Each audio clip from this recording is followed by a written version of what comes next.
Alright, so it's been a minute since I've done one of these, but figured I would have you guys ask me some questions, some one-off stuff about film cameras, film stocks, etc. Get to know me a little bit more, and yeah, let's jump into it. Which photo have you taken that you think about the most? Okay, so probably not the one you think about, but it's actually this photo up here in the corner that I have framed. It's photos that I took in this auditorium in my hometown of Oshkosh. I was actually helping out one of my good friends who I grew up with take photos of Tyrese Halliburton, who is also from our hometown in Oshkosh. My buddy is his photographer and works for the Pacers in the NBA now, but has followed Tyrese's basketball journey from the very beginning. Tyrese's jersey was getting retired at his high school in our hometown, so Emil, my buddy, asked me to photograph it with him. But it was cool seeing Tyrese, especially now with how much of a superstar he is, pack our hometown gymnasium with guys like Buddy Hield, De'Aaron Fox, etc. Well, we were hanging out in the little back auditorium waiting for the ceremony, and I snapped these pictures of these chairs, which is very much my aesthetic with the orange and green and feels very 70s in general. My buddy laughed and honestly gave me some shit, saying that only you would be taking photos of chairs when there's NBA stars in the room. Definitely a full circle moment for myself and Emil, seeing how far we've come with him taking photos in the NBA now, and for me seeing how much Metal Fingers has grown in the past couple years. That photo, every time I see it, makes me think of that story, and it's such a fond memory of my friend. Shutter Slap tier list when? Okay, in all seriousness, I've been thinking about which tier list to do next. Should we do film photography haircuts? Maybe unstructured film photography hats? What do you think? Okay, but seriously, I've been working on a black and white tier list with my buddy Johnny because he shoots a lot of black and white.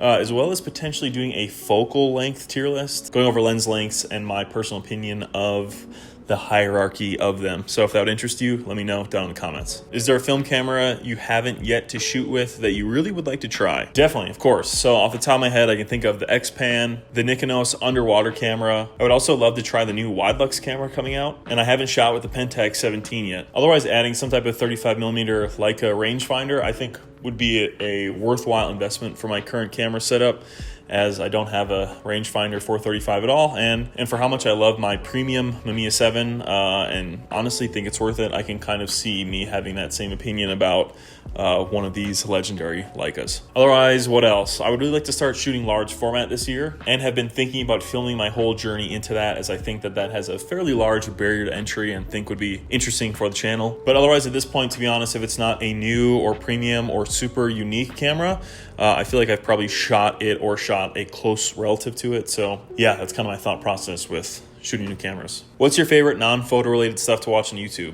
Okay, this is a good question. I watch a lot of camping stuff, so like Mav and Steve Wallace. I watch sports stuff, mostly revolving around football and basketball, and even more so on the Packers and Bucks. I also really like watching content creator focused stuff as well, kind of giving some insights and background into how to grow social platforms, etc. So Colin and Samir are my favorite channel for that. Obviously the film-based stuff, both serious like Matt Day, but also some more zany stuff like Sweet Lou, who asked the question, so shout out him. Then I'll watch some Beard Meets Food, Tatsuki, Northern Lion, late 90s wrestling matches, or the dudes from Funhouse. I don't know, I'm kind of all over the place when it comes to YouTube stuff. I feel like whatever catches my eye on the homepage that day will definitely be what feeds my algorithm for the next week and what I'm kind of watching. So it changes a lot, but yeah, it's a lot of sports, wrestling, video games, some movie stuff, camping, obviously a lot of camping, hiking, wide variety. Who is your favorite photographer? Okay, this is a tough question for me, especially with the videos through the last couple of years. I've learned more and more about historical photographers like Gary Winogrand, so part of me wants to say one of those guys, but I also really love the more modern film type stuff of Todd Hido. But if I had to pick one photographer who I truly look up to at this point, it probably would have to be Alex Burke. He's based in north central Colorado, actually quite close to me, but he shoots amazing landscapes, both of the expansive Great Plains, but also incredible photos from the mountains of Colorado and all over the US. Both his images and his workflow with his 4x5 camera have been such an inspiration for me over the last handful of years getting into landscape and nature photography. I've been really trying to get him on the channel for either an interview or for me to shadow and film his process, both which I think would be invaluable for me and the channel, so we'll see. If you could only have one film camera out of all the ones you own, which would it be? Mamiya 7, hands down, easy. Do you write out or script your videos all the time, or is it usually run and gun? Normally it's a little combo of both. I'll generally have like bulletin points for the stuff that's easy to remember, and then anything that is hard to remember or has specifics, it gets scripted. How did you come up with your channel name? Okay, so I was heavy listening to MF Doom, which MF stands for Metal Face traditionally, but when he's behind the scenes producing music, the MF moniker changes to Metal Fingers. I always thought this was a dope little double entendre, and the somewhat juxtaposition of metal fingers with analog cameras has always been a fun little idea. A super advanced, modern, almost robotic world that we live in now, yet we still shoot analog. Plus, if you listen to MF Doom, you get the reference right away, so I always thought that was cool. How popular is anamorphic film photography? Am I the only one who shoots 2 times film? I'm gonna be honest, I didn't even know this was a thing, so you're bringing it up to me for the first time, but sounds pretty interesting. Do you think film simulation cameras, i.e. the X100 series, etc., have been good or bad for actual film as a whole? Personally, I think in nature, they're not necessarily bad. Having anyone who's interested in the aesthetic of film, who's easily able to achieve it, who hopefully eventually down the road would go to a more robust hands-on experience and actually shoot film, is definitely a good thing in my eyes. However, the problem lies with the sheer amount of them. The X100V I totally understand, and I actually would love to test it out and shoot for the channel. But for me, it's the X-Half or whatever it's called and the other super similar products coming out that flood the market a bit. And honestly makes me question how much interest for those type of products there actually is, but who knows. Seems especially just weird and kind of silly when people are spending like upwards of $1,000 to emulate some of these disposable camera looks. I don't know, just feels like a weird spot in the market. Ways to find inexpensive film or reduce development cost. Honestly, this one's tough because film is just an expensive hobby. Obviously, the most easy thing to do would be to develop and scan film on your own. Buying the chemicals and a decent scanner will quickly pay for itself if you're shooting at any type of volume, as well as just staying on the lookout for film sales from film labs, buying pro packs, maybe respooling your own film if you can feasibly do that, and buying expired film would be my last suggestion, but honestly those last two are a bit in the weeds, especially if you're not super advanced into the hobby.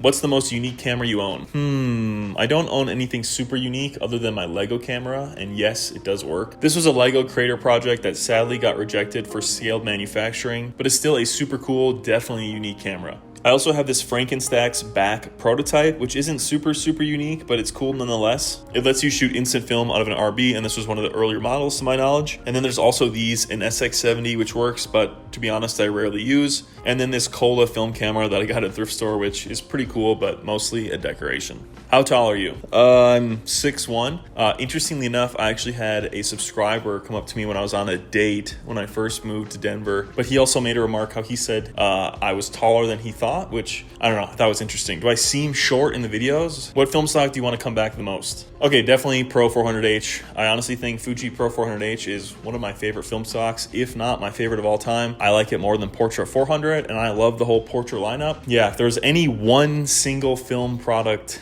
camera, film, anything, it would be Pro 400H. Have you ever specifically held back from reviewing something? All the time. I get inquiries quite frequently for sponsorships for like doggy bags for picking up their shit and other random stuff. Obviously, if it's not applicable to the channel, then I don't really have an interest in showcasing it to you guys, so you're welcome. Otherwise, the only thing I can think of specifically is there's these Yashica cameras that are supposed to be coming out this year that are just cheaply made hunks of trash, realistically. And I tried to get one to review, mostly just to, I don't know, show the truth behind the camera to you guys. And yeah, never heard back once I talked a little too much shit in one of the news videos. Yeah, otherwise, if the product is cool or worthwhile, then I'm glad to bring it to you. If it's not, then yeah, I'm definitely omitting it. Why do motion picture film frames look so different than still photography photos? I already know different film stock, different development, different cameras and lenses and grading and post, but I'd like to have some insight since I like the motion picture look better than a typical Nerdsu, Frontier, Plus Tech, etc. I mean, if you're talking about the film look when it comes to actual Hollywood movies and stuff, keep in mind that they're shooting in a controlled environment where they can completely change the location to adapt to the camera settings that are needed. If they need to shoot at like f5.6 or something, then they can bring in a bunch of black flags, cover the lighting, allowing the camera to shoot more appropriately at that. Plus, you got to keep in mind that they're shooting with legendary cameras with legendary lens sets that go for hundreds of thousands of dollars. After all, they're all prime lenses made on some of the best glass available worldwide, so as well as they have a whole team and whole slew of people that are working together to achieve that look, whereas you're probably using a pretty cheap camera, a couple $100, and same with a lens, a couple $100. So yeah, kind of tough to rival that expansive of a set when it comes to shooting film or photos. One thing I will say is check out Gregory Crewdson's work. He achieves extremely cinematic scenes similar to Hollywood looks, but it takes weeks of planning, a whole crew of people, etc., but but safe to say his photos are breathtaking and definitely achieve that cinematic look. What flash do you use with your film cameras? I've been rocking this reflex flash for really small cameras that don't really need something too powerful, and then also this KEKS or KEX KF1 flash. Honestly, I haven't used either a ton, but I'm excited to use them both more this summer, especially with the KEX flash. I'm excited to make a video and showcase that it actually is quite a beast of a modern flash. What are your hobbies other than film photography? Okay, as you know, I obviously love camping, overlanding, and off-roading. I spend a lot of time doing that, hence a lot of the subject matter in the review videos. Otherwise, I like motorcycles. I just picked up a 1981 Yamaha TT500, and I'm excited to build that out for some mountain riding adventures. I also used to be really into movies, but have kind of fell off that,